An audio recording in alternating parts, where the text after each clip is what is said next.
बिस्मिल्लाहिर्रहमानिर्रहीम, अस्सलाम वालेकुम। मैं हूं वफाक नज़ीर। पाकिस्तान तहरीक इंसाफ में अंदरूनी इख्तलाफात और उन इख्तलाफात को लेकर पार्टी रहनुमाओं की जानिब से जो तरदीद की जा रही है, ये तरदीदें नाकाफ़ी हैं। उन इख्तलाफात को गलत साबित करने के लिए जो पार्टी के अंदर चल रहे हैं, चाहे उमर अयूब का इस्तीफ़ा सामने आना हो या जो सूरत हाल इस वक्त पार्टी का जिसको सामना है, जो वोटर सपोर्टर में कन्फ्यूजन पैदा कर रही है, वो बहुत सारे सवालात उठा रही है। इस हवाले से पाकिस्तान तहरीक इंसाफ और सुन्नी इत्तेहाद कौंसिल की जो पार्लिमानी कमेटी है, उसका इजलास भी मुनक्किद हो चुका है। उसमें तमाम अरकान ने शिरकत की है और बड़ा जो उनके आपसी इख्तलाफात हैं उस पर बड़ा खुलकर बातचीत हुई है। अरकान ने इजलास में ज़राए के मुताबिक मुतफ़िका तौर पर यह राय दी है कि ऐसी पॉलिसी बननी चाहिए जिससे ये जो आपसी नफ़रतें पैदा हो रही हैं इसकी रोकथाम की जा सके। इजलास में जो गैर मुतल्लिका अफराद शिरकत कर लेते हैं और फिर ख़बरें बाहर निकलती हैं, कयास रहियाँ फेक न्यूज़ बाहर मीडिया तक पहुँचती है और फिर उससे गलत फहमियाँ पैदा होती हैं, इसकी रोकथाम की जा सके। कैमरा और जो मोबाइल फ़ोन अंदर चला जाता है इजलास के, इसकी रोकथाम की जा सके। पार्टी की तरफ से जिस बंदे को मीडिया से बात करने के लिए नामज़द किया गया है, वो मीटिंग के बाद जाके मीडिया को सारी सूरत हाल से आगाह कर दे, जिससे बहुत सारी गलत फहमियों से और आपसी जो गिले शिकवे हैं इससे बचा जा सकता है। दूसरा, उमर अयूब के इस्तीफ़े पर मैं थोड़ी बात करना चाहूँगा। उमर अयूब का जो इस्तीफ़ा सामने आया, बज़ाहिर तो जी उनका कहना था कि ये काम के प्रेशर की वजह से मेरे पास अपोजिशन लीडर का ओहदा है, तो ऐसे में मैं पार्टी के ओहदे के साथ जो जनरल सेक्रेटरी का था उनका, उसके साथ इंसाफ नहीं कर पा रहा था, तो ऐसी सूरत हाल में मैंने इस्तीफ़ा दे दिया।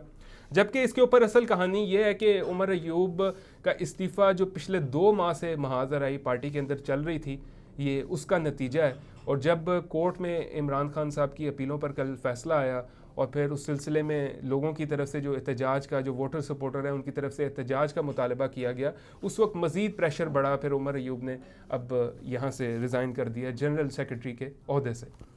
दूसरा, पाकिस्तान तहरीक इंसाफ के अंदर जो है वो बहुत सारे धड़े बन चुके हैं, बहुत सारी ग्रुपिंग हो चुकी है। कोई किसी के बारे में ख्याल किया जाता है कि वो प्रो एस्टेब्लिशमेंट है, किसी के, हर कोई जो है वो अपने तरीके से पार्टी मामलात को लेकर चलना चाहता है।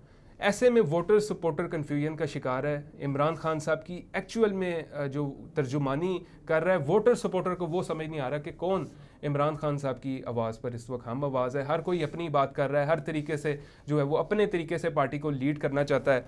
अब मिसाल के तौर पर जो अंदरूनी इख्तलाफात की मैंने शुरू में बात की, वो इख्तलाफात मैं आपके सामने रख देता हूँ जो चल रहे हैं।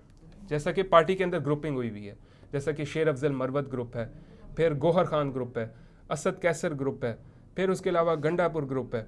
ये एक दूसरे के ऊपर जो है वो इल्ज़ामात वगैरह लगाते रहते हैं, जिनको मैंने अंदरूनी इख्तलाफात का नाम दिया है। तो जैसा कि असद कैसर ग्रुप और शेर अफजल मरवत ने ये गंडापुर के ऊपर इल्ज़ाम लगाया कि वो बाहर मीडिया टॉक्स में कुछ बात करते हैं, जबकि वो वज़ीर आज़म के साथ जब मीटिंग्स में शिरकत करते हैं तो वहाँ पर वो कुछ और होते हैं। फिर वो अपने अजीज़ों को नवाजे जा रहे हैं और जो इस ग्रुप के लोग थे उसको उन्होंने काबीना से फारिग कर दिया।